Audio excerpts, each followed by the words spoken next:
Сол Түркияға барғаным бар ғой, өмірде есімнен кетпейді бар ғой. Демалдым ба, демалмадым ба, білмеймін, бір рет суға сүңгіп шығам, сүңген қазақ қыздар жатып аламыз да, ана елде жатқан елдерге сурет жіберіп әуре боламыз. Видео жіберіп әуре боламыз. Біз деген демалмаймыз, біз деген мақтанған арқылы демаламыз. Мақтану арқылы демалып жатырмыз ғой. Біздің қазақ қыздар бар ғой, 5 күнде 5 түрлі купальник киіп шығады ғой.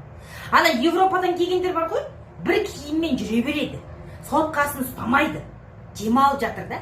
А біз болсақ сол жерде мода шоу ұйымдастырып жатыр біздің қыздардың бәрі. Мен емес енді, мені қойшы, бір купальник бар, ма жоқ па әйтеуір. Мода ұйымдастырып жатыр ғой біздің қыздар. Бір уақытта кешке таман анау тамаққа елдің барын киіп келеді. Европадан келгеннің бәрі ерінше қандай қойды, ау деп жаңағы секін-хард, құдай біледі, секін-хардтан алады ғой. Секін-хардтан алған кофталары мен юбкаларын киіп келеді. Шаштарын жай жібереді, болды. Біздің қыздар, ой, түріктердің өзін жолда қалдырады ғой. Ойбай, түріктердің өзі таңғалады ғой. Қаяқтан алдыңдарына киімдерді дейді.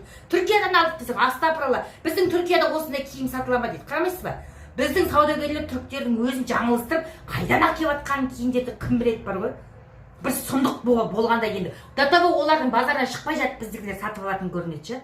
Таңғалады ғой. Біз барымызды киіп, бақанымызды сүйретіп барамыз ғой жаңа кешкі асқа. Ойбай, біздің қыздар шыққанда мәссә, барымызды көрсетуге барғанбыз ол жерге біз ше. Демалу деген біздің ойымызда жоқ.